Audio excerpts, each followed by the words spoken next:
감사합니다. 만세부터 저희를 택하여 주시고 또한 이 자리를 불러주시니 감사드립니다. 창세전 아버지께서 아들이 주신 그 생명을 저희들에게 주시기로 약속하셨고 또한 그 아들을 보내셨습니다. 이 시간 저희들 영생의 삶을 알아가는 귀한 시간 되게 하옵소서. 또한 저희들 이렇게 귀한 연휴를 주님 앞에 드립니다. 저희들의 정성과 열정을 기억하여 주시고 받아 주시옵소서. 이 시간부터 시작되는 모든 시간마다 성령께서 인도하여 주시고 또한 저희들에게 은혜 부어 주시옵소서. 저희들 참으로 사모하고 갈급해야 하는 마음, 또한 어떻게 보면은 권면을 인하여 이 자리에 나온 성도들도 있습니다. 모든 것 주님께서 주관하여 주신 줄 믿습니다. 주님께서 인도하여 주신 줄 믿습니다. 아버지와 저희들 오직 예수부터 바라보고 나아가니 주님께서 이 모든 것을 인도하여 주시고 저희들을 붙잡아 주시옵소서. 또한 이 복생 캠프를 인도하시는 세승 목사님 강군에 세워주시사 저희들에게 생명 말씀을 전가할 때에 저희 모두가 아멘으로 하다하며 참으로 귀한 은혜의 잔치, 영생의 잔치가 될 수 있도록 도와 주시옵소서. 지금은 시작하는 시간입니다. 여러 가지 사정으로 아직 나오지 못한 우리의 심령들 주님께서 기억해 주시고 그 발걸음을 재촉하여 주시옵소서. 저희 모두는 한 마음 한 뜻으로 나갈 때 모든 것 성령께서 인도하여 주실 줄 믿사옵고 예수 그리스도 이름 받들어 기도드리옵나이다. 아멘. 예, 반갑습니다. 저는 GL 미션 가스펠 앤 라이프 복음생명 선교회를 섬기고 있는 서영수 목사입니다. 구면인 분도 계시고 또 처음 뵙는 분도 계십니다. 제가 어제 열왕기상을 읽는데 에티오피아 여왕 그 스바가 솔로몬에게 와서 지혜를 듣습니다. 그리고 하는 말이 당신의 신하들은 이 지혜를 항상 들으니 복되도다 복되도다 그렇게 이제 송축을 했습니다. 마태복음 12장 42절에 보면 예수님이 그 말씀을 인용을 해서 솔로몬보다 더 큰 이가 여기 있다 그러면서 내 말을 듣지 않게 되면 심판을 받는다 그렇게 이제 말씀하세요. 그러니까 솔로몬의 지혜는 땅에 속한 지혜입니다. 근데 우리 예수님의 지혜는 하늘에 속한 지혜예요. 생명의 말씀입니다. 이 생명의 말씀을 듣는 자가 얼마나 복될까. 천사들도 흠모할 것입니다. 3일간 이 황금 연휴, 가을 날씨 정말 좋습니다. 근데도 그 시간 여러분 하나님께 드리고 생명의 말씀 앞에 서 있으니 내가 느끼든 안 느끼든 정말 여러분들은 복된 자입니다. 아멘. 괜히 하는 얘기가 아니라 성경 말씀 그대로예요. 우리는 뭔가 찾고 또 무엇인가 가치 있는 것을 위해서 일생을 허비하잖아요. 근데 나중에 가보면 그게 헛된 것들이 많습니다. 정말 내 인생을 다 심지어 내 목숨을 다 바쳐도 아깝지 않는 게 뭘까요, 여러분? 잠언 4장에 한번 가서 말씀 나누겠습니다. 잠언 4장 1절에서 13절까지 말씀인데요. 잠언 4장 1절에서 13절까지 말씀입니다.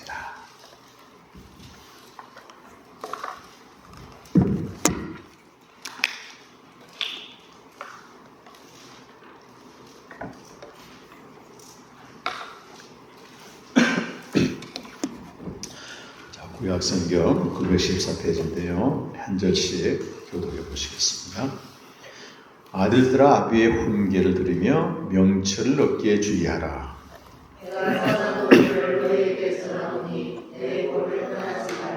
나도 내 아버지에게 아들이었으며 내 어머니 보기에 유약한 외아들이었노라.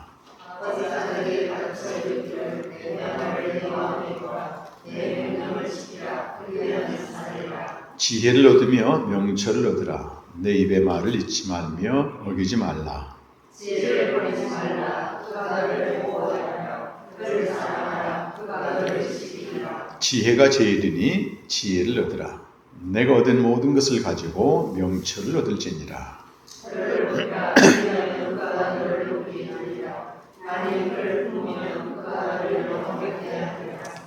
그가 아름다운 관을 내 머리에 두겠고 영화로운 멸관을 내게 주리라 하셨느니라.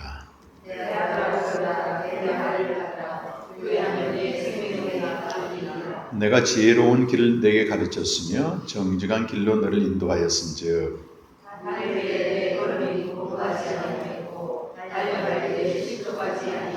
13절을 같이 읽겠습니다. 훈계를 굳게 잡아놓치지 말고 지키라. 이것이 내 생명이니라. 아멘. 7절에 보시면요. 지혜가 으뜸이니 지혜가 제일이니 지혜를 그리고 그 뒤에 뭐라고 되어 있는가 하면 네가 얻은 모든 것을 가지고 명철을 얻으라. 내가 얻은 모든 것은 다른 말로 하게 되면 내가 가진 모든 것을 다 희생해서라도 이 지혜를 얻으라. 우리 일생에서 가장 중요한 게 무엇인가? 잠언 말씀은 우리가 보통 도식화되고 성문화된 책은담 같은 이런 인간적인 지혜를 말하는 게 절대 아닙니다. 잠언 전체 31장 중에서 가장 중요한 장이 8장에 나옵니다. 잠언 8장은 창세전의 세계를 계시합니다. 창세전의 세계를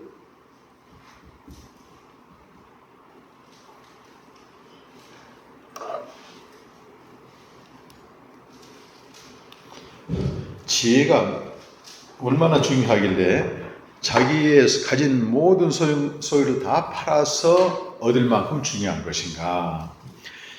잠언에서 지혜라는 말은 히브리어로 호크마란 말인데 근원에 대한 알미입니다. 근원에 대해서 아는 것입니다. 원천에 대해서 아는 것입니다. 우리가 인간이 어느 정도 살다 보면 이런 질문 하잖아요. 존재론적인 질문합니다. 내가 어디서 왔지? 왜 태어났지? 어디로 가지? 평생 교회 다니신 그 권사님 한 분이 그 남편분도 사회적인 위치가 있고 성공하신 분인데 자녀도 다 잘 됐어요. 아들이 셋인데 의사도 있고 뭐 이렇게 변리사도 있고 이렇겠습니다. 근데 어느 날 저희 모임에서 느닷없이 이렇게 얘기해. 요즘 나이가 70이 넘었는데 내가 왜 태어났는지 모르겠다. 왜 태어났는지 모르겠다. 평생 신앙생활 했는데도 험한 겁니다. 나이가 이제 들어가면서. 이것이 소위 잘못되고 어리석은 질문이 아니고 자기 존재에 대해서 묻는 하나님이 주신 질문입니다. 사실은. 내가 왜 태어났는가? 내가 누구인가? 내가 어디서 와서 어디로 가는가? 그거에 대한 근원을 밝혀주는 게 지혜입니다. 지혜라고 말하죠. 그래서 여기 보게 되면 3절, 이 잠언 1장에서 9장까지는 독특한 구조가 나오는데 반복되는 게 내 아들아, 아들들아 이렇게 불러요. 이것은 소위 그 아버지 아들 계명이라고 형식인데 10개가 나옵니다. 10개. 그리고 4장에서는 집중적으로 한 3개가 나와요. 1절에 보면 아들들아 그 말이 나오고 또 10절에도 내 아들아 그 말이 나오고 20절에도 내 아들아 이렇게 아들아 이렇게 부르는데요. 4장에 오게 되면 특이한 말이 있어요. 원래 아비가 아들에게 훈계하는데 이 3절의 말씀을 읽어보시면 이 아버지가 이렇게 말해. 나도 내 아버지에게 아들이었다. 내 어머니 보기에도 유약한 외아들이었다. 이렇게 말합니다. 이 유약하다 그 말은 연약하다 그런 뜻도 있지만 오직이라는 뜻이 있습니다. 오직 하나밖에 없는 독생자다. 그래서 많은 주석가들은 여기 외아들을 뭐라고 해석하냐면 하나님의 독생자다. 이렇게 해석을 하는 거예요. 그런데 아버지가 외아들에게 이제 명령을 한단 말입니다. 4절에 내 말을 마음에 들어 내 명령을 지키라. 그 뒤에 뭐라고 나와요? 그리하면 살리라. 이 말은 생명을 얻는다 이런 뜻도 됩니다. 구약에서 보게 되면 레위기 18장 5절에 내 계명과 율법을 지키라. 그리하면 네가 살리라 이렇게 되어 있거든요. 그러니까 명령을 받는 것은 단순히 먹고 사는 문제를 초월해서 사느냐 죽느냐 그 말을 하는 겁니다. 이거 좀 강조하게 되면 영원히 사느냐 영원히 멸망하느냐 인간의 운명을 결정하는 중요한 말이라는 것입니다. 아버지가 아들에게 하신 명령이라는 거예요. 그래서 이것을 얻으라 반복해서 말합니다. 6절에서는 보호하리라 그 지혜가 그를 사랑하게 되면 그를 지키리라. 그러면서 7절에 와서는 네가 얻은 모든 것을 가지고 네가 가진 모든 것을 가지고 다 희생해서라도 이걸 얻으라고 말해요. 그리고 오늘 그 10절에 보게 되면 밑에 보게 되면 반복됩니다. 내 말을 받으라 그냥 내 생명의 해가 길리라. 그리고 13절에 보면 훈계를 굳게 잡아 놓치지 말고 지키라. 굳게 잡으라. 놓치지 말라. 지키라. 이것은 내 생명이라. 이렇게 나와요. 이 세상에서 가장 중요한 게 생명이죠. 자기 목숨이죠. 그래서 우리가 이렇게 죽어가는 사람이 한 1년만 생명을 연장할 수 있다면 모든 걸 다 희생할 수 있습니다. 벌어놓은 재산이나 쌓아놓은 명예가 무슨 의미가 있겠습니까? 그런데 이 생명보다 더 중요한 게 있다는 것입니다. 그것이 뭘까요, 여러분? 오늘 지혜라고 말하는데, 외아들이라는 말이 독생자라는 말이고, 아버지의 명령은 신약 성경에 오게 되면 아버지가 아들에게 하신 명령은 영생입니다. 영생. 한번 요한복음 12장 49절과 50절. 이 잠언에서 아버지와 아들 관계가 계속 반복되고 아들의 명령을 아들이 받는 것, 이 구조가 요한복음에 오게 되면 예수님이 자신의 아들이고 하늘에 계신 아버지가 계시고 아버지가 아들에게 하신 명령, 또 아버지가 하라고 하신 일, 이것들이 계속 반복해서 나온단 말입니다. 그래서 요한복음 12장 49절과 50절 말씀입니다. 한 목소리 읽겠습니다. 아들이 이렇게 말해. 하나님의 아들 예수님이 시작. 내가 내 자의로 말한 것이 아니요 나를 보내신 아버지께서 내가 말할 것과 이럴 것을 친히 명령하여 주셨으니 나는 그의 명령이 영생인 줄 압니다. 그러므로 내가 이르는 것은 내 아버지께서 내게 말씀하신 그대로 일하시니.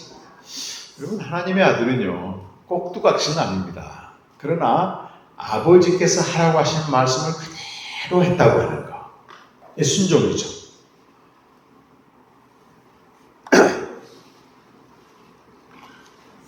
그러니까 하나님의 아들은 자의적으로 스스로 말하지 않았습니다. 인격을 가지고 있었지만 아버지가 하라고 하신 말씀만 이렇게 한 겁니다. 그 말씀이 무슨 말씀인가? 영생이라는 거예요. 영생. 생명을 주는 말씀입니다. 영생은. 근데 요한일서 1장 1절에 보면 하나님의 아들은 태초부터 창세 전부터 그분의 이름이 생명의 말씀이에요. 생명의 말씀. 요한일서 1장 1절로 우리 가서 한번 읽겠습니다. 사도 요한이 생명을 알고 생명을 증거하면서 기록한 성경이 요한일서가 되겠습니다. 1장 1절 말씀을 한번 읽겠습니다. 시작. 태초부터 있는 생명의 말씀에 관하여는 우리가 들은 바요 눈으로 본 바요 자세히 보고 우리의 손으로 만진 바라. 여기에 나와 있는 생명의 말씀은 태초부터 창세 전부터 계신 하나님의 아들을 가리킵니다. 존재를 말하죠. 존재. 생명의 말씀이신 그분을 내 말씀을 영생이라고 얘기하고 2절에 보면 이 생명의 말씀을 다른 표현으로 이 생명이라고 또 얘기해요. 이 생명이 우리에게 나타나셨다. 세상에 오셨다는 거잖아요. 그리고 이 영원한 생명, 생명을 또 영원한 생명이라고 말하는데 이 영원한 생명을 우리가 이렇게 말합니다. 우리가 보았고 증언하여 이제 너희에게 전합니다. 이렇게 말합니다. 보았고 증언하여 너희에게 전해요. 그런데 그 생명이 아버지와 함께 계시다가 우리에게 나타나셨다. 창세 전부터 태초부터 이 생명의 말씀이신 하나님의 아들이 아버지와 함께 계시다가 이제 우리에게 나타났는데 내가 그것을 보고 여러분에게 전하고 있다. 이렇게 말하는 거예요. 우리 그리스도인은 이제 하나님의 자녀고 아들인데 우리가 그리스도인이 됐다는 얘기는 이겁니다. 바로 태초부터 있는 생명의 말씀 하나님의 아들에 관하여 보고 듣고 증언하고 이 생명의 근원이 어디서 나왔는가? 창세전부터 아버지와 함께 계시다가 우리에게 오셨다 그 말이에요. 우리 아까 찬송을 세 곡을 불렀는데 첫 번째 찬송이 상당히 처음 부른 분들은 어려울 거예요. 찬양이나 노래라고 하는 게 내가 들은 게 있어야지 또 익숙해야만이 이렇게 좀 불려지는 거거든요. 근데 그 가사 자체가 아버지께서 창세전에 아들에게 생명을 주셨고 그 생명을 우리에게 약속을 하셨고 이렇게 시작하니까 들어보지 못한 이 생명에 대해서 이런 내용을 모르는 분들은 어려워요 이게. 근데 우리 장미라 권사님 과감하게 그걸 맨처음 부르셨는데 그런데 생명을 알고 이 요한에서 있는 것처럼 보고 듣고 알고 이 생명이 아버지와 함께 계시다가 나타났고 이걸 보고 들은 사람들에게는 이 찬양처럼 또 가슴에 팍팍 와닿는 게 없습니다. 이 찬양은 실제 이걸 살아가시는 집사님이 만든 곡이거든요. 그래서 우리는 신앙생활을 독자적으로 하는 사람은 없습니다. 그렇잖아요. 사실 우리가 이 세상을 이렇게 태어난 것도 제가 그제도 이제 장례 예배 드리고 왔는데 이 세상에 태어난 것도 내 의지와는 아무 상관이 없이 태어나는 거예요. 그렇잖아요. 이것을 이제 하이데거라고 철학자는 인간이란 세상에 내던져진 존재다. 피투된 존재다. 누군가에 의해서 내던져진 거예요. 어느 날 정신 차리고 보니까 우리 엄마 아빠도 다 정해졌고 내 이름도 다 정해졌고 내가 사는데 내가 사는 게 아닌 것 같아요. 그리고 내가 살아가는 세상의 현실이 다 정해졌습니다. 이렇게 대한민국이라고 하는 나라 또 1950년대 60년대부터 시작된 그 가난과 또 그 전에 전쟁이 있었죠. 이런 역사적인 실존으로 다 정해졌어요. 내가 만든 게 아니에요. 어느 날 눈 떠보니까 내가 여기 와 있는 겁니다. 어떻게 삽니까? 와 있기 때문에. 그냥 부모가 사는 대로 따라 사는 거예요. 그러다 어느 날 이제 교회를 갔더니 교회에서도 내가 주장하는 건 하나도 없어. 다 정해놨어요. 이렇게. 예수 믿는 건 이런 겁니다. 신앙생활 이런 겁니다. 다 왁구가 정해졌잖아. 다 이미 정해진 틀 속에서 내가 그냥 순응하면서 살고 순응하면서 이게 믿는 겁니다. 이렇게. 이거를 하나님이 세상을 우리 영적으로는 우리 믿는 자들은 하나님 날 세상에 보내셨다 이렇게 고백하기 때문에 내게 주어진 환경이나 성장 과정이나 심지어 부모나 내가 지금까지 살아왔던 모든 삶의 경험과 어떤 경륜들이 하나님의 배후에서 역사하셨다는 거예요. 그렇기 때문에 내 인생을 원망하거나 내 인생을 탓하거나 이런 사람들은 날 이 땅에 보내시고 살게 하시는 하나님을 원망하는 거나 똑같은 거에게 사도행전 17장 23절에 보게 되면 그가 우리에게 생명과 호흡과 만물을 다 주셨고 우리의 생의 기한을 딱 정하셨어요. 우리는 잘 모르지만 그리고 어느 시대에 어느 지역에 살 것인가를 정해놨다. 그리고 우리가 오늘 그를 힘입어서 숨을 쉬고 움직이고 기도하고 있다 이렇게 말하는 거예요. 근데 그가 하나님 신을 아무도 몰라. 그냥 막연하게 느끼고 있는 겁니다. 그때 바울이 바로 여러분을 그렇게 하신 분이 살아계신 하나님이다 이렇게 전해주는 겁니다. 전해주는 겁니다. 그래서 우리가 살아온 또 신앙해온 모든 그 과정이나 경험들은 하나님 안에 있기 때문에 존중받아야 마땅한 것입니다. 설령 내가 마음에 안 드는 내 자신 마음에 안 들더라도 마찬가지. 그런데 인간이란 어떤 존재인가 하면 그냥 내 던져진 존재가 아니고 유일하게 생각할 수 있는 존재고 판단할 수 있는 존재고 그걸 기획투사라고 말하고 스스로 자기 인생을 개척할 수 있는 이 짐승들도 안 그래요. 그래서 여러분 그 새 집을 보면은 3,000년째 지금이랑 똑같아. 그러나 우리 인간은 어때요? 갈수록 진부하잖아. 이 영신교회도 와보니까 3년 전에 지었다고 하는데요. 처음 다니네, 저한테. 이렇게 캠프를 하는데, 이게 좋은 마이크 시설에서 하는 건 또 처음일 것 같습니다, 좀. 그리고 뒤에도 딱, 빛이 바랜 프레카드를 붙여놨는데, 이거는 탁 띄워놓고, 그러니까, 야, 있어 보인다. 어느 분이 사진 보고 그랬어요. 있어 보인다. 인간의 세계라고 하는, 개인의 세계라고 하는 건 정체되지 않고 자꾸 이렇게 발전하고 기획하고 새로운 것을 찾아가게 되어 있습니다. 그런데도 우리가 벗어날 수 없는 게 내가 땅에서 태어난 존재라고 하는 큰 울타리만큼은 절대로 벗어날 수가 없는 거예요. 신앙생활도 마찬가지입니다. 거의 다 따라서 믿습니다.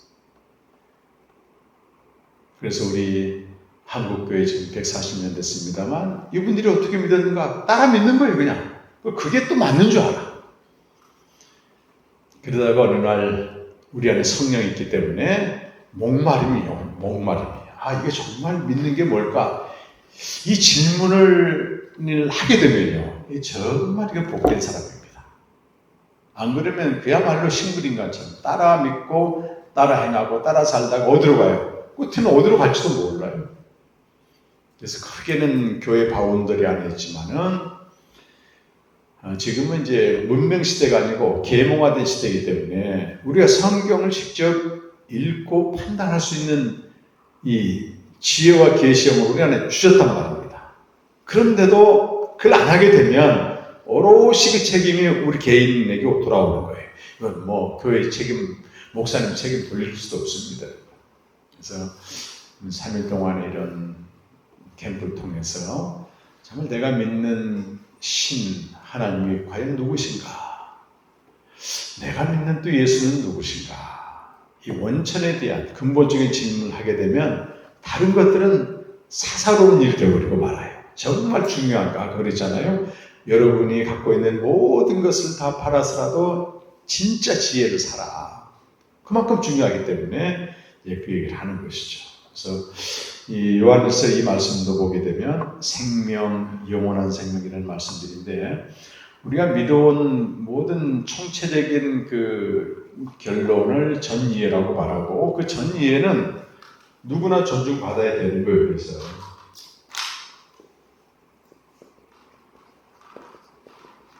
근데 여기에 머물러 그리고 고착되게 되면 반드시 이스라엘의 사회바다처럼 썩어갑니다. 그래서 이것이 하나님의 말씀이라고 하는 생명의 말씀이 되겠죠. 생명의 말씀을 통해서 전이해가 이렇게 새롭게 된다. 새롭게 된다는 새로운 이해로 바뀌어지는 것입니다. 이것이 날마다 새로워져야 되는 것입니다. 날마다. 그래서 말씀을 떠난 신앙생활은 갈수록 이렇게 쇠락된다는 겁니다. 그래서 여러분 잠언 아까 우리 읽었던 4장 뒤에 보시게 되면 우리가 스스로 점검할 수가 있는 것입니다. 4장 18절 말씀 보게 됩니다. 18절과 19절 말씀 보면요. 의인의 길은 돋는 햇살 같아서 크게 빛나 저모의 광명에 이르거니와 한낮의 광명에 이르거니와 악인의 길은 어둠 같아서 그가 걸려 넘어져도 그것이 무엇인지 깨닫지 못하느니라. 여기 그 의인의 길과 악인의 길은 도덕적인 개념을 말하는 게 아니고 하나님 앞에서 이 지혜를 생명을 얻은 자의 삶은 처음에는 아침에 돋는 햇살이기 때문에 그 동쪽에 해가 뜰 때 이제 희미하게 뜨면서 빨갛게 떠오르지만 점점 갈수록 이 햇살이 빛나가지고 한낮에는 정오의 빛같이 된다는 거예요. 그런데 악인의 길은 어둠이기 때문에 내가 넘어지고 실수해도 무엇 때문에 그러는지 원인조차도 몰라요. 헤매는 신앙을 말합니다. 그래서 본인이 제일 잘 알아요. 내가 지금 바르게 믿는 사람들은 처음에는 돋는 해 같지만 갈수록 믿으면 뭐가 돼요? 빛이 나게 되어 있습니다. 그 사람의 말과 행실에서 뭔가 달라 빛이 나는 거예요. 이렇게 그리스도의 장성한 분량이 올라가는 거죠. 근데 아무리 교회를 다녀도 이게 헤매는 사람이었어요. 이렇게 오히려 믿을수록 어둠 속에 있으면서 뭐가 뭔지 모르고 다른 사람들은 다 알아. 저 사람이 뭐가 문제인지 본인만 몰라. 교회에 그렇게 시험 들게 하고 어렵게 하고 하면서 자기는 잘났다 똑똑하다 하는데 다른 사람들은 다 알아. 저 사람이 문제인지 본인만 몰라. 뭔지 모르고 깨닫지 못하게 돼버리는 거예요. 뭐 단지 교회뿐만 아니겠습니까? 가정에서도 마찬가지죠. 바르게 믿게 되면 믿을수록 돋는 해가 정오의 빛처럼 환하게 되듯이. 그러나 방향이 잘못되게 믿으면 열심히 믿을수록 해를 끼치는 거야, 주변 사람들한테. 그러면서도 내가 뭘 잘못하고 있는지조차도 몰라. 이렇게 심각하죠. 그래서 우리가 이 신앙생활은 그냥 하는 게 아니고 구원받는 거는 그냥 받는 선물이지만 오늘 잠언 말씀처럼 반복적으로 나오잖아요. 받으라, 지키라, 굳게 잡으라, 놓치지 말라. 다 이게 뭐예요? 이미 우리에게 주신 이 지혜의 본체는 생명입니다. 생명을 붙잡으라.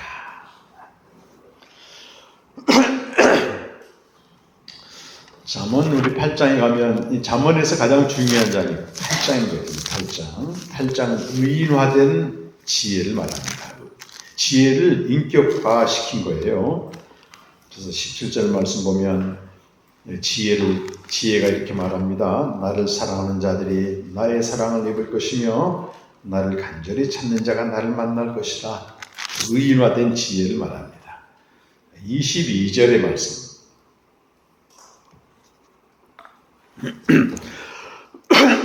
22절의 말씀 보시면요.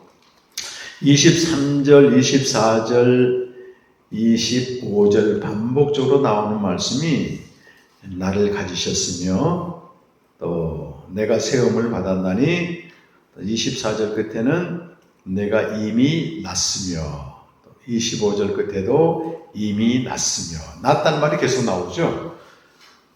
그러면 우리가 22절만 한번 읽어보겠습니다. 시작.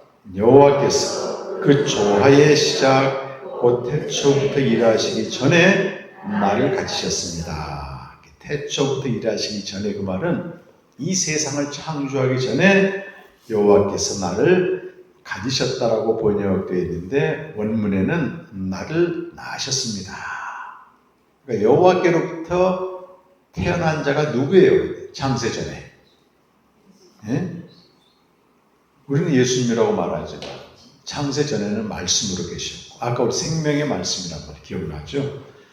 그런데 정확히 이 본문을 읽으면 조화의 시작 곧 태초 일하시기 전에 나를 가졌다 그 말은 여호와께서 그가 하신 모든 일 중에서 첫 번째로서 나를 낳으셨습니다. 이렇게 말해요.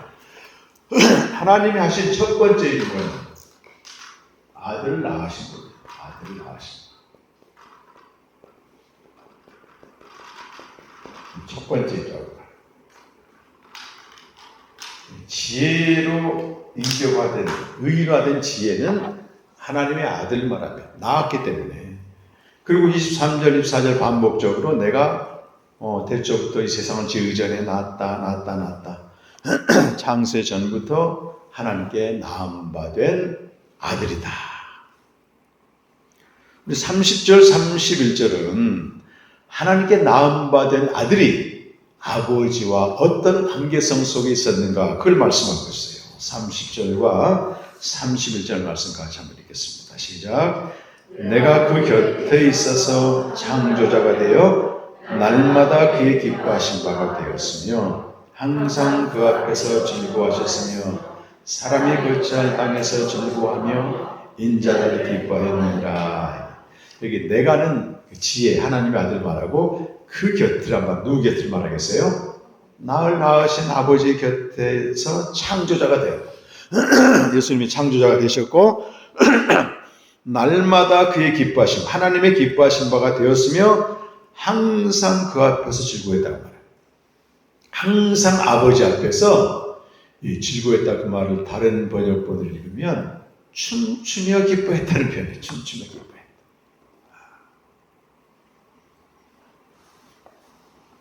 여러분 자녀나 손자들이 아무 기쁘면 막 춤추며 기뻐하는 거 혹시 보셨습니까? 그런 표현합니다. 그리고 31절에서는 그가 만든 땅에서 즐거워하고 사람들이 기뻐했다.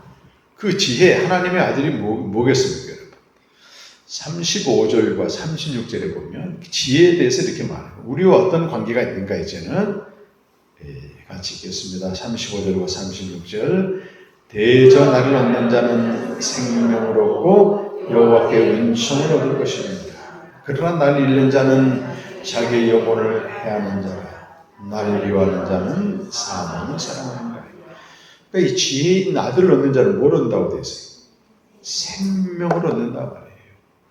그리고 여호와께 은총을 얻는 것이다. 이것처럼 큰 은총이 없는 거죠. 그러나 나를 잃는 자는, 지혜를 잃어버린 자는 자기 영혼을 해하는 자라. 그런 자는 뭘 사랑한다고요? 사망을 사랑. 사망이 뭘까요? 사망이. 성경이 사망에 대해서 얘기합니다. 죽음에 대해서 얘기합니다. 에베소서 2장에 여러분 가보시면 2장 1절에서 3절까지 모든 인간이 사망 안에 있었고 사망을 사랑했다고 하는 내용이 나와요. 에베소서 2장 1절에서 3절까지 말씀입니다. 한번 읽겠습니다. 시작. 그는 허물과 죄로 죽었던 너희를 살리셨다. 그때의 너희는 그 가운데 생하여 이 세상 풍조를 따라 공중의 권세 잡은 자를 따랐습니다. 곧 지금 불순종의 아들들 가운데서 역사하는 전에는 우리도 다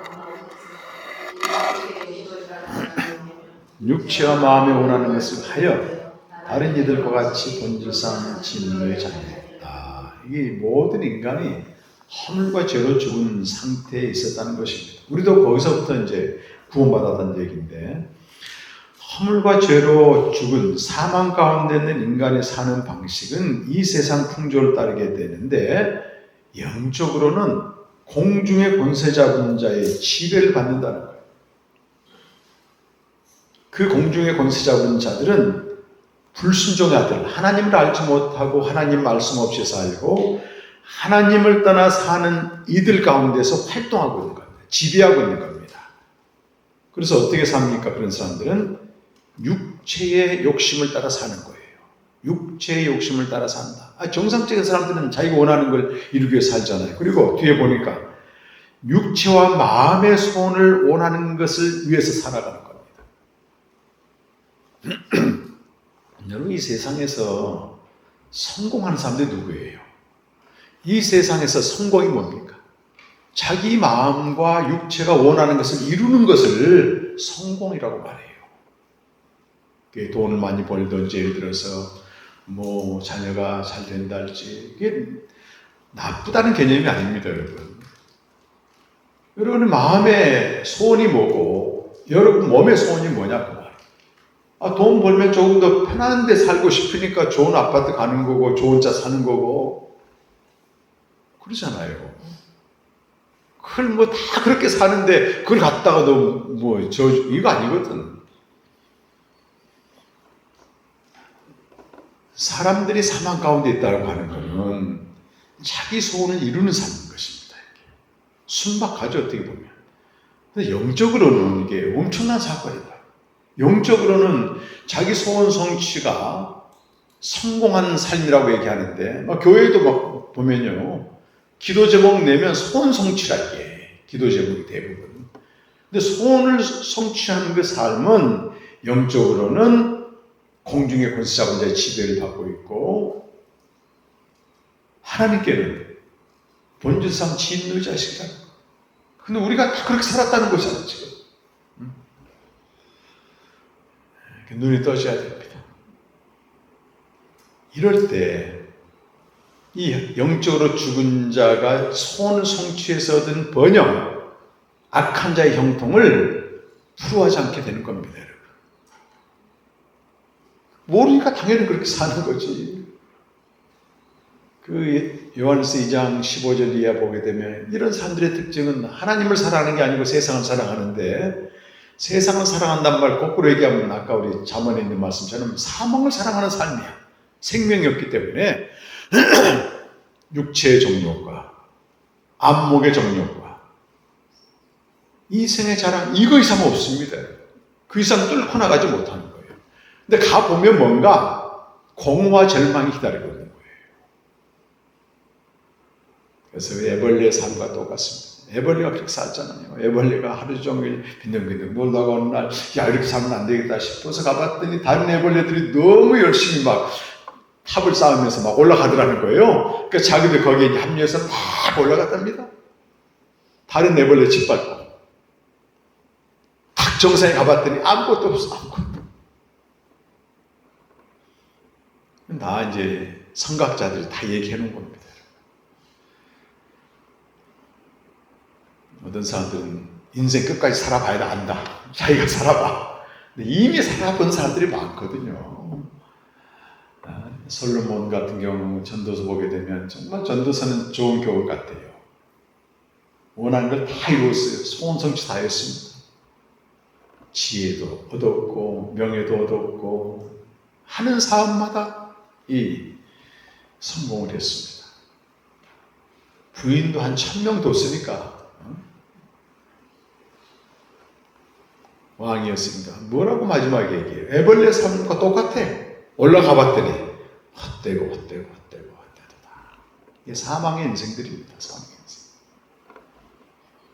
제가 이제 은행 출신인데 제가 엊그제 그 뉴스를 봤더니 지금 없어진 외환은행 지금 하나은행과 통합이 됐어요. 근데 제 동생이 하나은행 지점장까지 하다가 은퇴했는데 지점장 월급이 연봉이 2억 2천이라고 합니다. 지금 현재. 그럼 한 달에 얼마를 번다는 얘기야?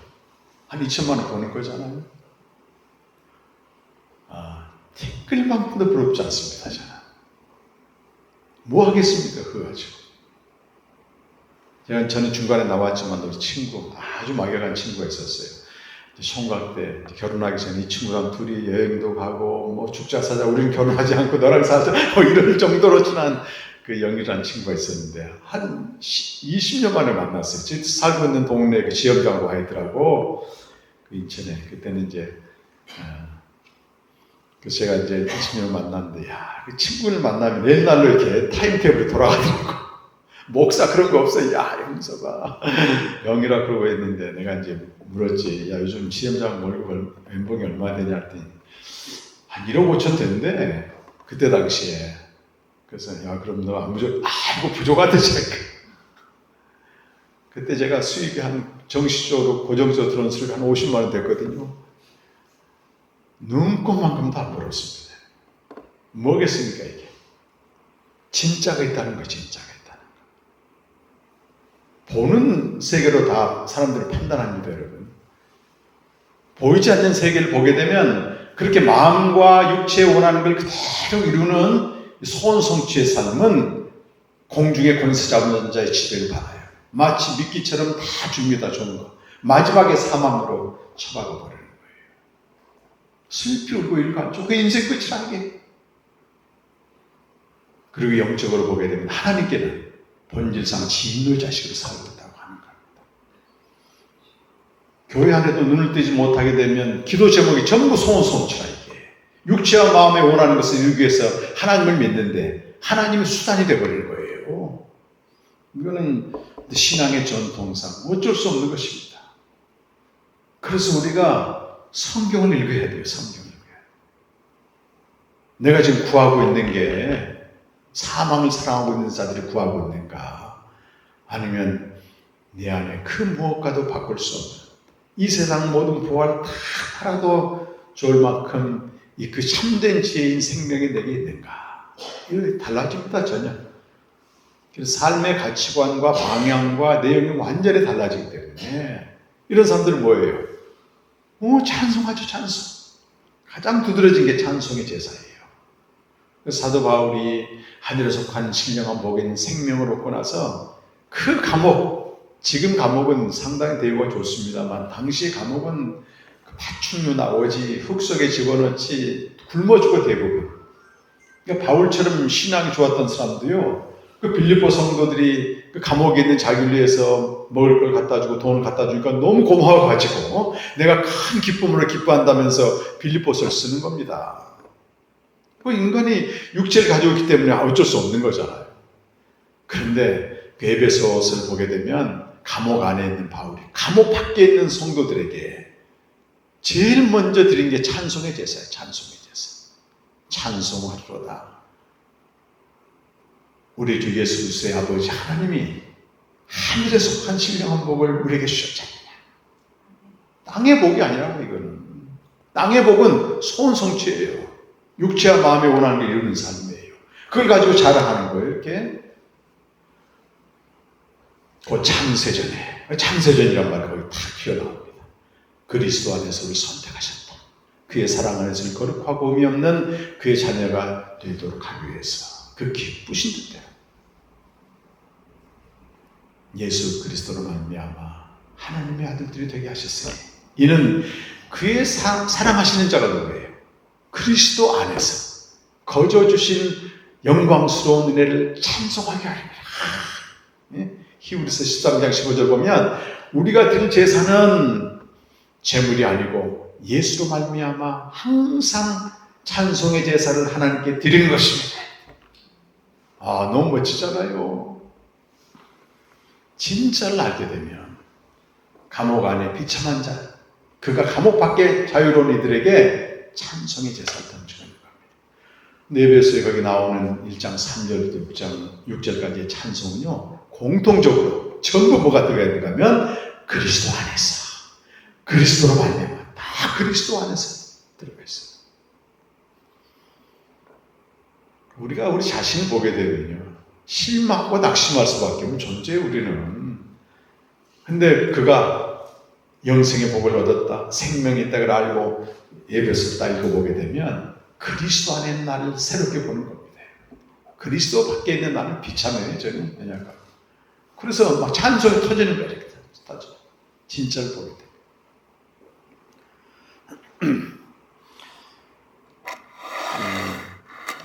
기독교 2000년 역사에서 보통 이제 우리 한국교회는 140년이지만 전체적으로 보게 되면 2000년 역사고 그 전에 구약까지 하게 되면 4000년 역사입니다. 그래서 우리 한국의 기독교는 140년이기 때문에 전체 역사를 보게 되면 이제 간단하게 해요. 걸음마 하는 겁니다. 걸음마. 그리고 우리가 일제강점기와 6.25 전쟁이라고 하는 절박한 때 복음이 들어왔어요. 너무 어떤 그런 소원 성취와 우리 필요를 채울 수밖에 없는 그런 시대에 복음이 들어온 겁니다. 그런데 그 2000년 동안 신앙생활을 했던 구름과 같은 핫한 증인들이 히브리서 12장 1절을 보게 되면 우리를 지켜보고 있을 뿐만 아니고 우리와 함께 뛰고 있다는 거잖아요. 그럼 내 신앙의 현 주소나 내 신앙의 분별을 어디서 봐야 됩니까? 사실은 한국교회 이상으로도 가야 됩니다.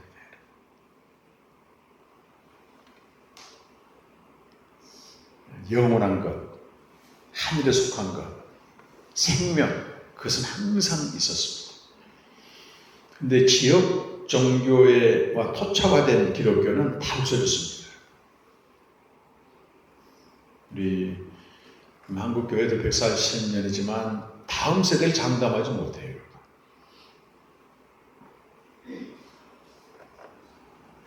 그 시대에 어떤 효력을 주었던 신앙은 다 끝이 났습니다. 시대가 종결하면서 끝이 나요. 근데 저 위에 있는 영원한 것은 시대가 변해도 결코 변하지 않습니다.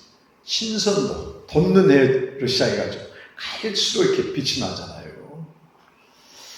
우리 지금 대구에도 있지만 곳곳에 영생 공동체들이 있는데 이분들 삶이 다들 어렵습니다. 상황이 만사형성 되는 게 아니고 그 대신에 그 상황을 통해서 이 사람들이 점점 빛이 더 되어가는 거예요. 아, 대단한 거죠. 어쨌든 목사님 저보다도 이렇게 더 목회를 하게 되면 저는 정식 목회는 하지 않고 복음을 전합니다만 그나마 이렇게 사회적인 활동을 안 하기 때문에 핍박이나 환난은 물리적인 건 덜 받는 거예요. 정신적인 건 덜 받는 겁니다. 그런데 그분들 보게 되면 정말 치열하게 살거든요. 하루하루.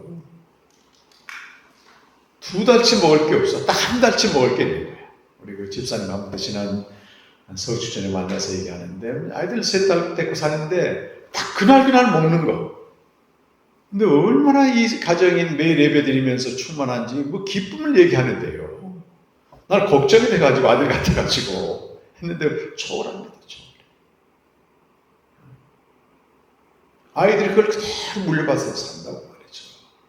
뭐가 걱정이니 뭐가. 저보다 더 믿음이 좋더라니까. 이 보이지 않는 세계를 보는 거 힘든 것이. 어떤 열심히 신앙생활을 해오시면 너무 감사하고 이런 교회를 통해서 한번 점검하는 겁니다. 그래서 기독교 2000년 역사는 끊임없이 점검했습니다. 누가 주로 점검했냐면 기독교가 무력하게 되고 교회가 세상에 지탄받고 신앙생활이 힘을 잃을 때마다 이 하나님이 혜성처럼 이 선각자들 다 이렇게 세워가지고 그들은 누구보다도 주님을 사랑하는 사람이었습니다. 당대에는 다 돌 맞았어요. 선지자들처럼. 근데 그들의 말과 그들의 행동은 계속 돋눈의처럼 빛이 나서 지금까지 빛나고 있습니다. 제가 최근 들어서 특별히 그 계몽주의 시대 이후에 이런 기독교를 비판했다고 기독교에서는 다 이렇게 이단자로 몰아붙이는 이분들의 삶과 이 말을 들다 보니까 진짜 들을 말들이 많아요. 기존 교회에서 했던 말은 먼지처럼 다 사라졌지만 이 사람들은 역사의 핵심적인 역할을 해가면서 우리가 믿는 하나님에 대한 오해를 다 극복하려고 몸부림쳐 온 몸을 던져가지고 어떤 제도화된 교회나 또 형식화된 교회에 대항하면서 하나님 믿는 건 이건 아니지 않느냐 외치다가 돌 맞아다 죽었지만 이단자로 몰렸지만 그들의 메시지는 살아있는 메시지가 지금도 얼마나 감사한지 몰라요. 하나님이 세우신 거지 뭐 개인이 특별해서 그랬겠습니까?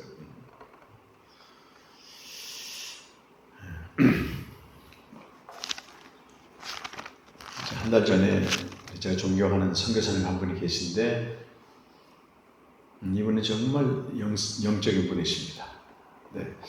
바울 선교라고 하는 800명 정도 되는 선교사들 전부 통솔하고 그들을 이제 배치하고 그들을 케어해주는 국제본부장을 3년인가 했나요? 2년인가요? 3년 정도 하신 분인데 그때부터 저랑 제 책을 통해서 영적으로 교제를 하셨는데 그분이 이제 그 국제부장 내려놓고 얼마 안 돼서 사모님이 작년 9월 14일인데 그냥 쓰러지셔가지고 모아병 좀 있었거든요. 이분이 쓰러져서 식물인간으로 지금까지 누워 계실 거예요. 근데 이 선교사님은 이제 매일 찾아가는 거 병원에. 근데 거기는 반응이 없어. 선교사님 매일 찾아가. 그래서 사모고 부르는데 하나님을 향한 한식신 겁니다. 이제 한 달 전에 만났는데 우리가 사정을 다 하니까 네 분이요 얼굴이 해같이 빛나서 나타나신 거예요. 오랜만에 뵀는데 혹시 사모님이 호전됩니까? 아니에요, 똑같아요. 근데 그분이 몇 가지 얘기를 하시더라고요. 그 극한의 상황에서 하나님이 짜내는 은혜가 있다 그 말입니다. 전에는 떠나면 안 돼 이렇게 기도를 했는데 이제는 떠나보낼 마음의 준비가 됐고 1년 동안 그 사모님이 계속해서 일하신 겁니다. 누구에게 일했겠습니까? 아무것도 할 수 없지만 이 선교사님 안에 있는 이 보화들을 다 캐내신 거예요. 영적인 보화들. 원래 뇌가 이렇게 고장이 나게 되면요 전체가 마비되는데 우리 한국의 의학이 어느 정도 가 있는가 하면 이미 다 죽어 있잖아요. 몸이 장기들이 이걸 약을 투입해가지고 좀 살려놓고 있다는 거예요. 살아있는 사람이라는 겁니다. 그러면서 그분이 이런 말씀을 나누었어요. 시편 133편 말씀 나누면서 현재가 연합하여 동감이 어찌 우리 아래 선하고 아름다운고 헐몬에 있으리 아론의 수염에 내리는 것 같도다. 옷깃까지 내려간다. 그 이야기하면서 인간의 뇌는 몸 전체를 움직이는 원천이라고 하는 겁니다. 원천. 그래서 아무리 우리가 근육이 좋고 막 체력 운동을 해도 뇌 하나가 딱 잘못되게 되면 전체가 마비돼 버리는 거예요. 무용지물 돼 버리는 겁니다. 아무리 근육이 좋아도. 그래서 이분이 거기 있는 선교사님들과 저희들에게 뭔 얘기를 하냐면 사역과 신앙생활에서 가장 중요한 게 원천이다, 원천. 오늘 또 제가 내려오는데 그분이 기도 제목을 제가 잠깐 보냈더니 답장해 왔더라. 원천이다, 원천. 실제 느끼는 거예요. 근데 원천이 마비돼도요, 현대의학이 몸의 기능을 계속 살려놓듯이 원천, 하나님과의 관계, 저 위에 계신 하나님이 막혀 있어도 죽은 자지만 움직일 수 있다는 거예요. 죽은 자지만 다 교회 생활하고 신앙 생활해. 근데 생기는 하나도 없이. 안타깝죠. 그분이 1년 동안 그걸 본 겁니다. 그러면서 우리 몸이 매일 이렇게 움직이고 활동하듯이 우리의 영적인 신앙생활이 펄쩍펄쩍 뛰면서 그 사도 바울이 감옥에 있어도 찬송할 수 있는 그 생기 넘치는 살아있는 마른 뼈가 아니고 살아있는 하나님의 군대냐? 이거 내가 물어야 되는 거예요. 물어야 되는 겁니다. 교회는 이 어떤 의식이 아니에요. 지금 신앙생활은 매일매일 이 안에서 솟아나는 샘물처럼 펄쩍펄쩍 뛰는, 그러니까 자기 목숨을 아끼지 않고 자기 목숨보다 더 귀한 거잖아요.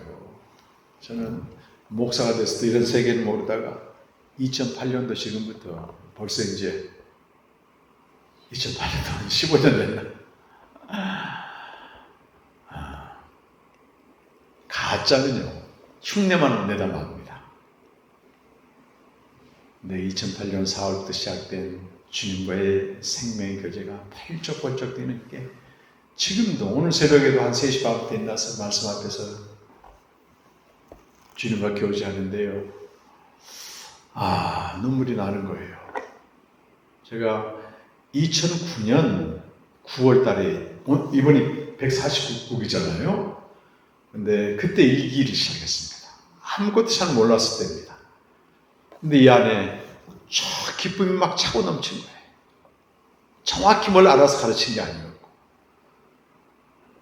그리고 참석하신 분들도 저 사람 안에 있는 주님과의 교제에 나도 좀 같이 하고 싶다, 그런 마음으로 오신 분들이죠. 근데 오늘 이렇게 묵상을 하는데 하나님이 이렇게 한 부분을 다 터치하는데요. 너 그때 처음 사랑했느냐 그러더라고. 처음 사랑.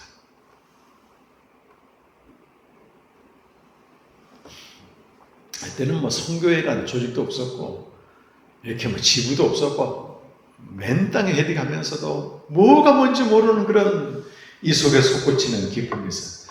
어느 정도인지 이 조직이 갖춰지게 되고 또 제가 안정이 되고 또 나름대로 책도 내고 이러다 보니까 때가 많이 묻었다, 때가 많이 묻었다. 처음 사랑이라는 말이 탁 떠오르는데 이렇게 눈물이 나는 거예요. 그리고 이 캠프에 오신 분들은 어떻게 해서 오신 분인지 내가 너무 잘 알거든요. 정말 쉽지 않습니다. 어떤 사람 1년 동안 고민해도 오기 힘든 자리예요.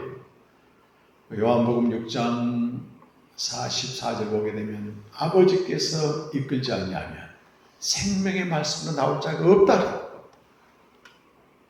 인력으로 안 되는 겁니다. 이게 우연히 왔어도요, 보이지 않는 하나님의 손길이 필요하기 때문에, 드릴 말씀 한마디라도 있기 때문에 앉혀놓은 거잖아요.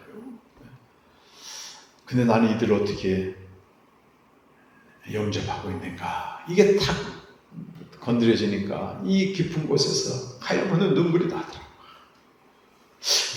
이 매너리즘에 빠져가지고 내가 그냥 아는 거 전하는 게 아닌가, 이런 생각이 주님 회개케 하시더라고요. 여러분, 그와 동시에 이 안에 솟구치는 생수가 터져나오며, 원래 이제 두 가지가 동시에 나타나거든요.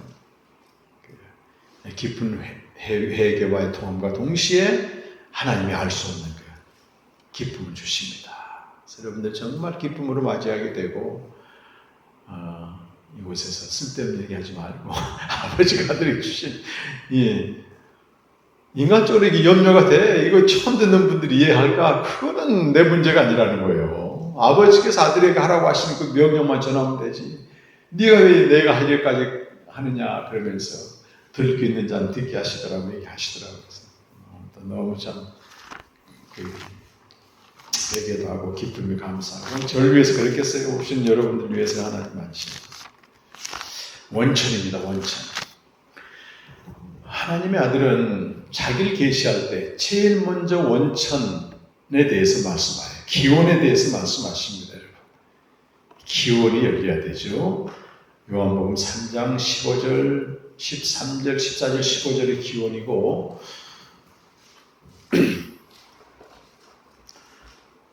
아마 예수님이 직접 자기를 계시한 부분이 열릴 겁니다. 여기입니다.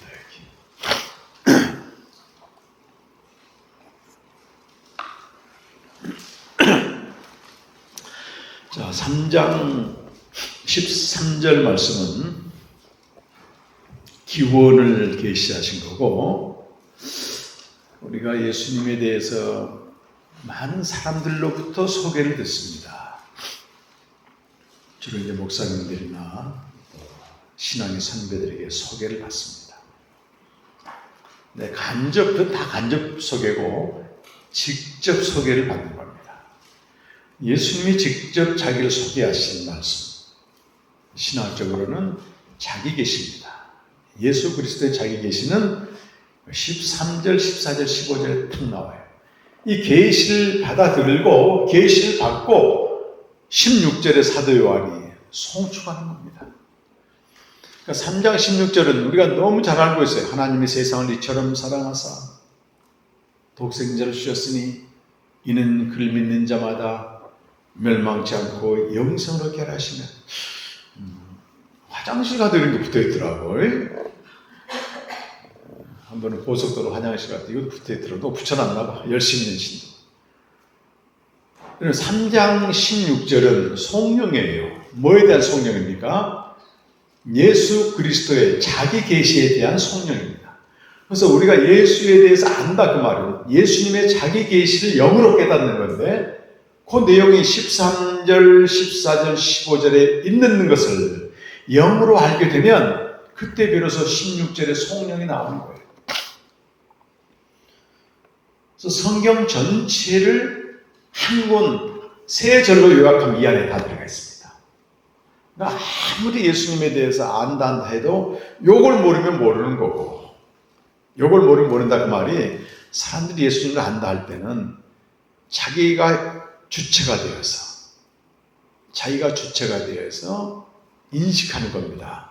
그러니까 주체가 인간이 되게 되면 어떻게 되겠어요? 자기가 필요한 부분, 자기가 아는 만큼만 인식을 하게 되는 거예요. 그래서 그 20세기에 유명한 신학자 그 얘기했습니다. 가만히 보니까 사람들이 예수님을 알긴 아는데 백인백색이더라 그 말이에요. 100사람 때 물으면 100사람이 다 달라. 상황의 필요에 의해서 인식하는 겁니다. 신앙이 보통은 상황에서 시작되는 건 맞아요. 원래 신앙생활은 아무 문제 없고 뭐 이렇게 심각하지 않으면 교회도 안 나갑니다. 어떤 인간의 유한성의 한계에 딱 부딪히게 되면 이렇게 신앙생활을 하게 되거든요, 보통은. 그런 사람 대다수고 대대로 믿는 분도 계시고 진리가 뭔가를 알고 싶어서 교회 나온 사람은 거의 없답니다. 보니까 통계적으로 상황에서 출발하는 신앙은 예수에 대해서 백인백색이 되는 겁니다. 그래서 어느 날 요한복음 3장 13절, 14절, 15절 제가 그래서 해외 목회자들에게 복음 전하고 갈 때는 항상 여기서 출발합니다. 우리가 알고 있는 예수와 내가 들은 예수와 예수님이 직접 하신 예수가 얼마나 다른가 좀 봐라. 교정이 되는 거죠. 뭐가 돼요? 전이해가 이렇게 생명의 말씀으로 교정이 되어서 예수에 대한 새로운 이해가 되면 눈이 떠지게 되는 겁니다. 그때 참 지혜를 알기 때문에 다른 만물 안에 세상의 문제들은 가볍게 되어져. 아무것도 아니게 돼요. 짐을 넉넉히 지고 갈 수가 있는 것입니다. 3장 13절은 기원입니다. 기원. 함께 읽겠습니다. 시작. 하늘에서 내려온 자 곧 인자 외에는 하늘에 올라간 자가 없느니라. 요한복음에서 하늘이라는 말이 나와요.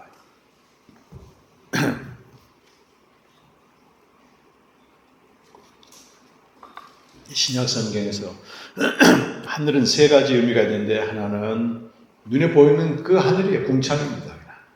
스카이. 두 번째는 하늘들이라고 말이죠. 천지를 창조하셨다.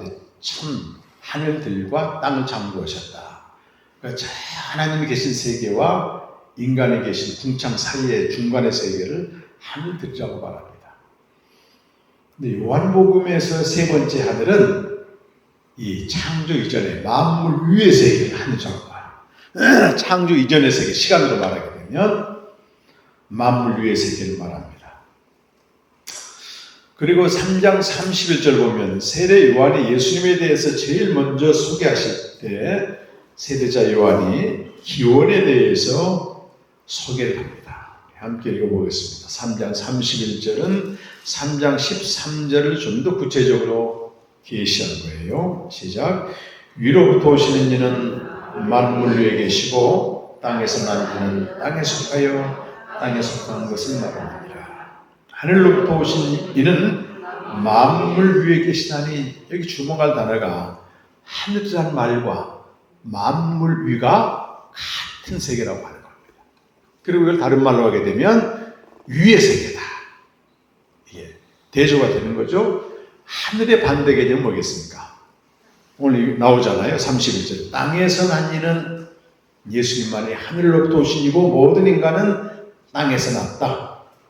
그리고 예수님이 위로부터 오신 분이고 우리 인간은 어떤 존재예요? 아래로부터 오셨다.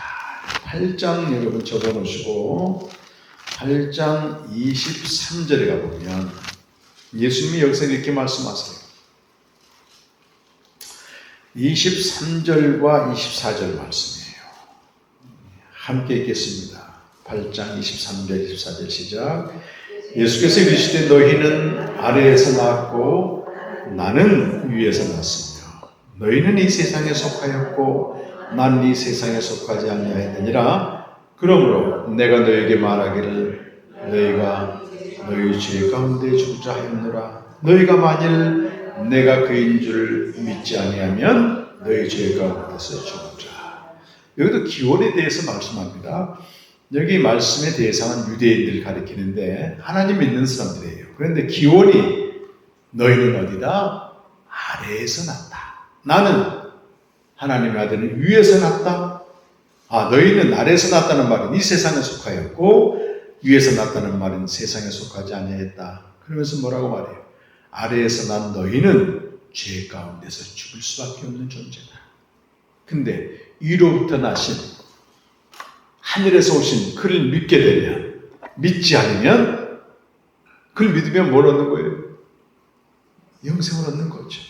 생명을 얻지 못하면 이 땅에서 아무리 잘 살아도 그 잠언에 보게 되면 악인의 형통은 죄라 그랬는데 자기 소원과 육체를 다 원하게 이루어도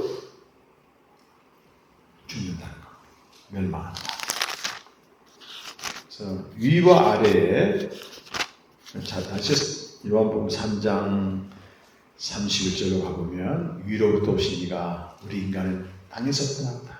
그분은 어디 계신다는 거예요, 여러분? 만물 위에 계시는 겁니다. 만물 위에. 그분이 만물을 창조하셨어요. 창조하신 자는 만물에 속하지 않습니다. 우리가 믿는 하나님 아버지는 만물 위에 계시고 만물 가운데도 계시며 만물을 꿰뚫고 있습니다. 기원은 만물입니다. 그리고 31절 끝에 보니까 예수님 하셨던 말씀과 똑같죠. 하늘로부터 오신 이는 만물 위에 계시다니.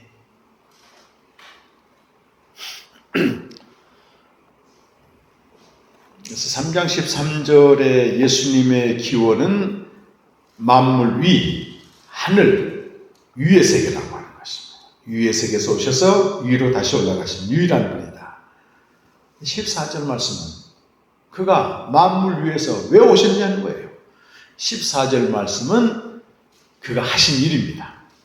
13절이 기원이라면 14절은 그분이 하신 일, 그것을 말로 하게 되면 복음이라고 말해요. 하나님이 그 아들을 통해서 하신 일을 복음이라고 말합니다. 복음. 13절 말씀은 기원이 하늘에서 왔고 14절 말씀은 그가 하늘에서 뭐하러 내려오셨어요? 사람의 옷을 입고 오셨습니다. 자, 14절 말씀을 같이 읽겠습니다. 시작. 모세가 광야에서 뱀을 든 것 같이 인자도 들려 하리니, 여기 모세가 광야에서 뱀을 들었다, 이 말씀은 민수기 21장에 나오는 말씀이에요. 이스라엘 백성이 하나님의 은혜로 애굽에서 구원받고 목적지가 어디예요? 가나안 땅입니다. 가나안 땅. 구원받은 자체에 머무는 게 아니고 광야를 지나서 어디까지 가요? 가나안 땅까지 들어가는 겁니다. 신약 시대 구원의 어떤 그림자입니다. 우리가 구원받으면 죄 가운데서 구원받고 폐역한 세대에서 딱 구원받았어요. 이렇게 거기에 멈춰 있는 게 아니고 가나안 땅이라고 하는 하나님 나라, 그 영광에 이르는 자리까지 매일 들어가는 거예요. 이렇게 광야와 같은 세상에서. 그런데 하나님이 이스라엘 백성을 인도하는데 이스라엘 백성이 생각할 때는 말도 안 되게 인도하고 저울리 가면 너무 편할 텐데 뺑뺑 돌아가는 길을 인도하니까 너무너무 속이 상해. 그 길로 말미암아 속이 상했다 그 말이에요. 어쩔 때는 하나님이 우리보다 어리석을 때가 있어요. 하나님이 이렇게 하시면 될 텐데 꼭 저렇게 돌리실까.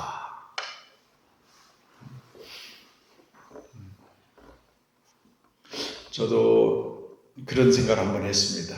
33살 때 신학교 신대원에 들어갔는데 그때 좀 이 생명을 알았다면 실수하지 않고 제대로 된 목사가 됐을 텐데 뺑뺑이 돌리고 다 망해가지고 이 생명을 알게 했으니 내가 하나님 같으면 그렇게 안 했겠다 이런 생각이 들 때가 있어요. 왜 고생시켜가지고 그때서 알게 하셨을까. 돌아보면 그제라도 아는 게 너무 감사하지만 어쩔 땐 내 지혜가 더 하나님보다 뛰어난다고 생각할 때가 있어요. 왜 하나님 저렇게 일하실까. 근데 우리가 이스라엘 백성 가운데 있었다면 무슨 꼴을 당하는가 하면 뱀에 물려 다 죽었을 거라고 그런 생각을 했다면 하나님 무서운 분이세요. 그 원망 좀 했다고 말이지 뱀을 보내서 다 뱀돌에 물려서 죽어가고 있었어요. 그때 정신 차리고 모세한테 부탁을 하는 겁니다. 우리 좀 기도해서 좀 살려다오 하니까 하나님 모세에게 뱀을 또 만들라고 하라. 굴로 만든 뱀을 매달아라. 자기 땅에 들려서 매달게 되면 그 뱀을 본 사람마다 살 것이다. 이렇게 말했어요. 근데 그게 이해가 돼요? 더 이해가 안 돼. 뱀에 물렸으면 빨리 약을 주든지 만나를 보내시듯이 약을 하늘에서 뿌려가지고 쫙 낫게 하든지 독을 없애줘야 되는데 자라 보고 놀란 가슴 솥뜨고 보고 놀란다고 뱀에 물려 죽었는데 또 뱀을 보라고. 그런데 쳐다본 즉 다 살았다는 겁니다. 말도 안 되죠. 하나님의 말씀에 순종한 거죠. 근데 그 사건을 예수님이 꺼내시면서 모세가 광야에서 뱀을 든 것처럼 인자도 땅에서 들리하리라. 들리하리라. 들린다는 말이 무슨 말이겠습니까? 들린다는 말은 땅에서 들림, 땅에서 들림이라고 들리다는 말, 헬라어 휘폰이라는 말. 몇 번 나온다. 여기에 대한 해석이 몇 번 나오기도. 첫 번째, 요한복음 12장 32절과 33절. 두 번째는 사도행전 2장 33절, 5장 32절. 휘폰이라고 들리다는 말. 요한복음 12장 32절에서 33절 한번 가보실까요? 예수님이 직접 하신 말씀입니다. 요한복음 12장 32절과 33절 말씀입니다. 같이 한번 읽어보겠습니다. 예수님이 직접 말씀하셨어요. 내가 땅에서 들리면 모든 사람을 내게로 이끌겠노라 이렇게 말씀하셨어요. 그런데 그 해석을 사도 요한이 이렇게 말씀합니다. 33절 시작. 이렇게 말씀하시면 자기가 어떠한 죽음으로 죽을 것을 보이심이라. 어떠한 죽음으로 죽으셨어요, 예수님이? 그렇죠. 십자가에서 죽으셨다는 얘기는 땅에서 들으셨다. 예수님의 손과 발은 못 박히고 그 땅에서 들린 십자가에 못 박혀 죽으셨다. 중요한 건요. 내가 땅에서 들리면, 다른 말로 내가 십자가에서 죽으면 모든 사람을 내게로 이끌겠더라. 혼자만 죽으신 게 아니고 모든 사람을 다 데리고 죽으셨다는 거잖아요, 지금.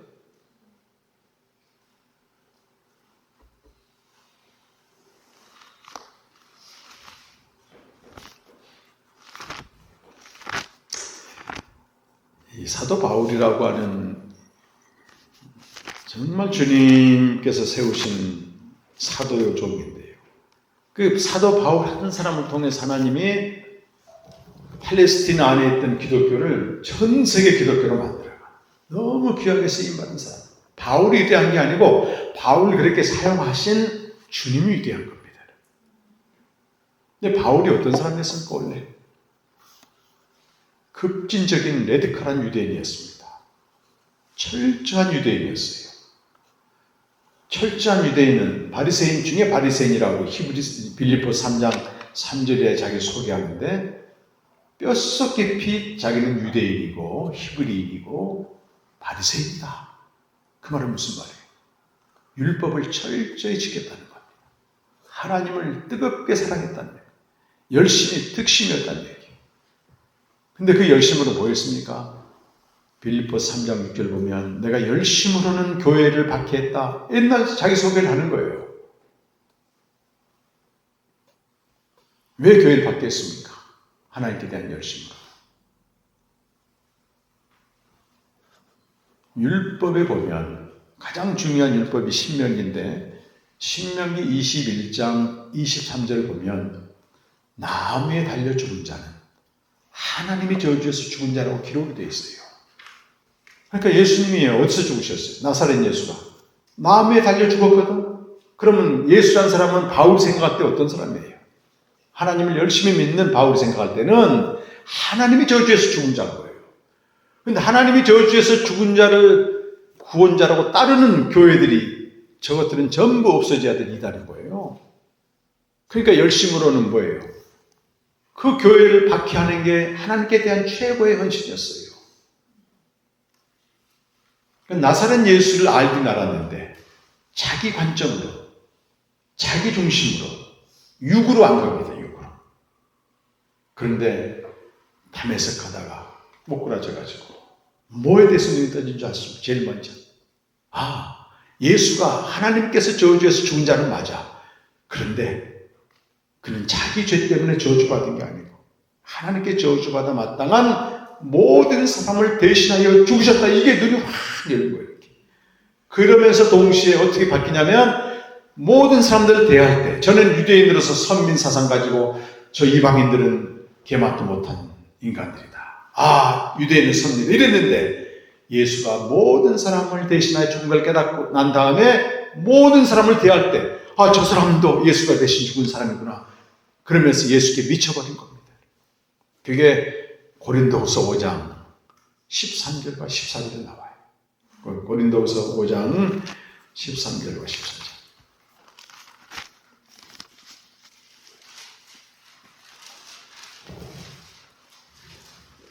엄청난 고백입니다. 이것이. 무엇이 바울을 미치게 했는가? 예수께. 그렇게 교회를 박해하는데 미쳤던 사람을 무엇이 예수께 미치게 했던가? 13절, 14절 말씀입니다. 시작.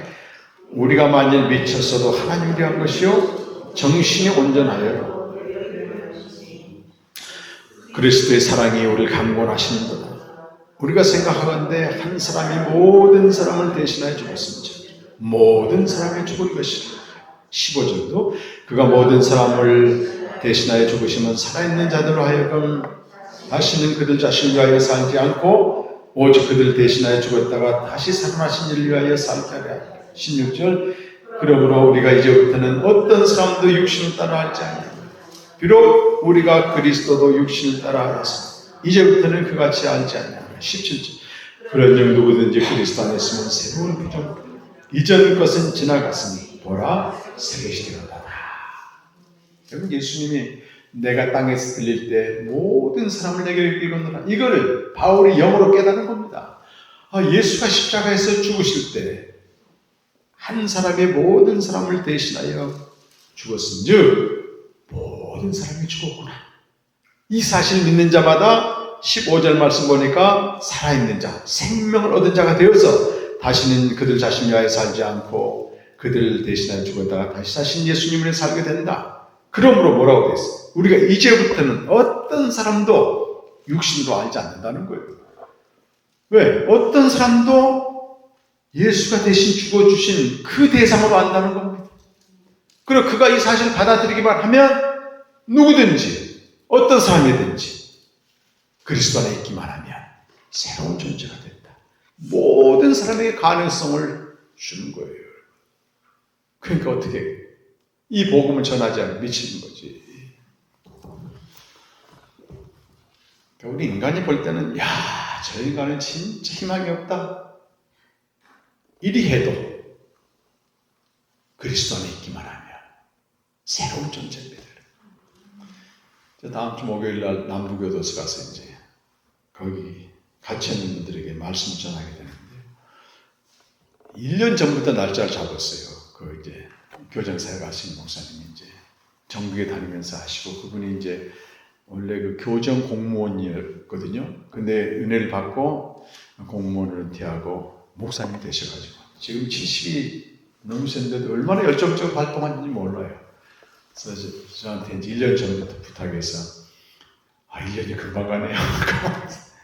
다음 주 목요일 날 가는데 저한테 본문 제목을 달라는 거예요. 이틀 전인가. 그래서 이 말씀이 생각나더라고. 그런즉 누구든지 어떤 사람이든 그리스도가 대신 죽어줬기 때문에 그리스도 안에 있기만 하면 새로운 존재가 됩니다. 우리 인간은요 새로운 존재가 되지 않고는 희망이 없습니다. 지금 21세기, 20세기 말부터 시작했을 때 대부분의 철학자와 신학자들이 초점을 어디다 맞추냐면 존재론에 초점 맞추는 거예요. 존재론. 인간이 이렇게 불행한 것은 못 살아서 그런다. 이게 지금 어떤 계몽주의자들의 주장이거든요. 그래서 정말 잘 살게 됐어요. 어떤 계몽의 힘으로. 그것도 넓게 보게 되면 하나님이 주신 일반 은총인데 상상을 초월하는 시대가 됐어요. 제가 엊그제도 공항 밤늦게 이제 제주도 장례식 마치고 이제 오는데요. 그 지하철 탔더니 쫙 앉아서 뭐 한줄 아세요? 전부 나이가 들어 머리가 흰머리 나와도 젊은이들이 자리를 양보하지 않아. 전부 앉아서 뭐 하려고 다 경비하고 있는 거예요. 이걸 스마트폰. 뭔 내용 보겠습니까? 책 읽는 사람이 거의 없습니다. 지금 영적인 영혼의 세계는 갈수록 파괴되어 있습니다. 그 결말을 보잖아요. 충동적인 살인, 묻지마 살인. 지금은요, 산에 가게 되면 짐승이 두려운 게 아니라 사람이 제일 두렵다는 거예요. 인류 역사에 경험하지 못한 첨단 과학과 문명과 이기적인 혜택을 다 누리고 있는데 왜 사람들은 갈수록 자기를 파괴해가며 중독에 빠지게 되며 인간은 망가지고 있느냐? 이 문제를 해결할 수가 없는 거예요, 지금. 더 잘 살면 된다? 더 잘 살잖아요, 우리가. 제가 매년 차드 가서 이제 목사님들도 만나고, 거기 영혼들 만나게 되면요. 이분들은 문명시대가 아니에요. 근데 그렇게 순박할 수가 없어요. 누가 집도 없는데 문을 닫아놓고 삽니까? 자유로운 영혼들이에요. 뭔가 대화를 해보는데 편안함이 있습니다. 여기를 경계해야 되는 거예요.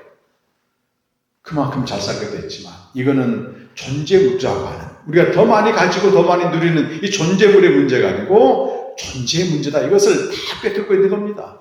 근데 존재론에 대한 문제를 제기하면서도 아무도 답을 얘기하지 않는 거예요. 그 존재론의 정상에서 얘기한 사람이 마틴 하이데거입니다. 겁니다. 그 사람이 존재론 혁명을 가져왔어요. 이렇게.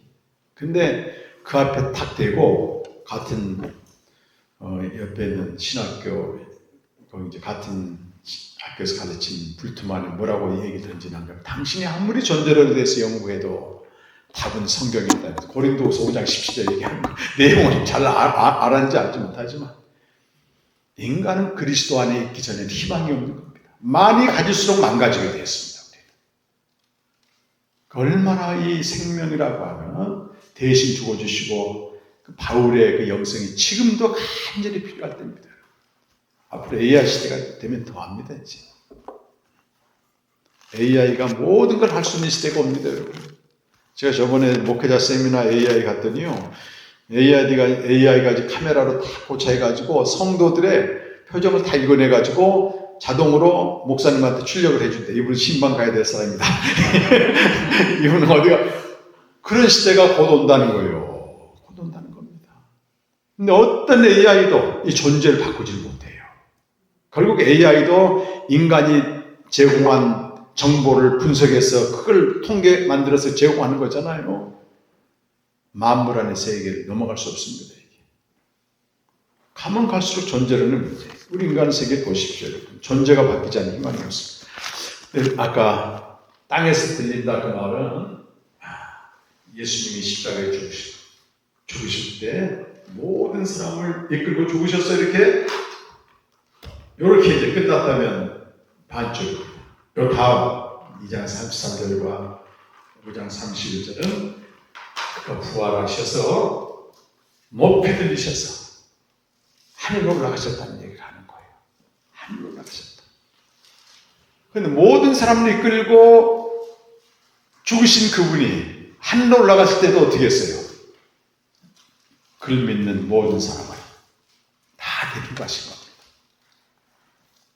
이것이 에베소서 2장, 아까 2장 1절에서 3절까지 읽었는데 그게 우리 하물과제로 죽은 우리들이고, 4절, 5절, 6절은 그런 우리들을 위해서 예수님이 하신 일, 4절, 5절, 6절 말씀, 에베소서 2장 4절, 5절, 6절 같이 한번 읽겠습니다. 나 함께 시작. 긍휼이 풍성하신 하나님이 우리를 사랑하신 그 큰 사랑을 인하여 허물로 죽은 우리를 그리스도와 함께 살리셨고, 너희는 은혜로 구원받은 것이라 또 함께 일으키사 그리스도 예수 안에서 함께 하리란지. 여기도 뭐예요? 우리를 이끌고 우리 대신 십자가에 죽으신 하나님의 아들이 허물과 죄로 죽은 우리를 어떻게 하셨습니까? 그리스도와 함께 하나님을 살리셨고 함께 일으키사 그리스도 예수 안에서 함께 어디까지 올라가신 거예요? 하늘에 앉힌 자가 된 거예요. 하늘에. 땅에서 난 자가, 아래에서 난 자가 예수 그리스도 안에서 하늘에 앉힌 자가 되었다. 이미 앉힌 자라고 얘기해. 안 치울 것이 아니고 이미 하늘에 앉힌 자가 되었다. 함께 일으키사 함께 살리셨다. 이게 요한복음 이제 3장 15절 말씀 보면 생명을 주셨다. 그래서 요한복음 3장 14절이 복음이라면 그분이 하신 일이죠. 그분이 하신 일. 14절이 죽으시고 십자가에 죽으시고 부활하시고.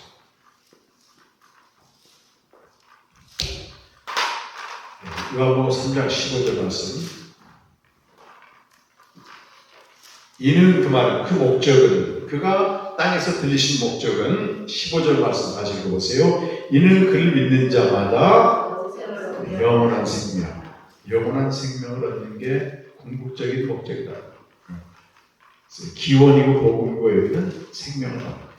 우리가 복음 생명 세미나, 복음 생명 캠프인데 복음은 그 자체가 목적이 아니고 그를 믿는 자에게 생명을 주는 것이다. 그래서 예수님의 자기 계시는 세 가지입니다. 기원과 그가 하신 일, 복음과 복음의 목적, 생명 이렇게 됩니다. 그래서 복음 생명 캠프에서 이 세 가지만 예수님의 자기 계시만 분명히 알고 있어도 나머지는 다 풀어가는 겁니다. 핵심입니다. 예수님을 평생 믿어서도 기원과 복음과 생명에 대해서 모르면 모르는 겁니다. 그건. 내가 알고 있는 예수야. 그건. 예수님의 자기 계시가 아니라 그러니까 믿을수록 어둠 가운데 빠지게 되고 내가 넘어져도 왜 넘어질지도 모르고 그러고 있고 이 세 가지를 알고 생명을 따라 살게 되면 돋는 내가 정오의 빛처럼 되듯이 갈수록 빛이 나는 겁니다. 그래서 오늘은 주로 이제 오후 시간은 생명에 대해서 성경이 증거하는 하나님의 아들이 증거하는 생명에 대해서 나눌 것이고 생명을 얻는 복음은 또 내일 나누게 되고 올해 마지막에는 생명을 얻은 자가 어떻게 주님과 교제하는지에 대해서 나눌 것입니다. 그래서 복음 생명 캠프의 강의는 이렇게 진행됩니다. 그래서 좀 생소하게 들리고 어렵게 들려도 이건 내가 깨닫게 하는 게 아니고 내 지혜로 깨닫는 게 아니고 뭐예요? 성령께서 깨닫게 하는 거기 때문에 어린아이처럼 구하고 내 영혼을 정결해 들으시면 되는 겁니다. 깨달으려고 노력하지 않아도 됩니다. 그냥 성령께서 이렇게 알려주는 만큼 들리는 것입니다. 그리고 이건 듣고 들을수록 더 깊이 깨달아지기 때문에 첫 술에 배부르지 않고 여러 번째 오신 분 계시잖아요. 우리 되게 대명지교회 성도들 여러분들 오셨는데 여러분 듣는데 들을수록 더 새로워질 거예요. 이전에 듣지 못한 게 틀린다면 내가 한 번 들은 사람들은 그만큼 아까 전 이해가 새로워지는 거고 새로운 이해 속에서 다시 듣는 거기 때문에 더 새로워지는 거고 이렇게 됩니다. 그래요. 정말 이 3일간 어느 때보다도 지금 한참 만주의 계절인데 황금 연휴를 주님께 드리면서 생명의 말씀 앞에 나온 여러분 다시 한번 축복하고 시간 하나님이 눈을 뜨게 하시는 역사의 길 간절히 축원합니다. 기도하실 때 다른 기도보다도 주님이 이곳에 불러주셔서 감사합니다. 생명의 말씀이 진리형으로 깨닫게 해주시고 예수님의 자기 계시 예수님에 대해서 바르게 알고 바르게 믿는 이 세상의 어떤 부하로도 바꿀 수 없는 그 생명을 누리고 전할 수 있는 자가 되게 해달라고 다 같이 한 목소리로 기도하겠습니다.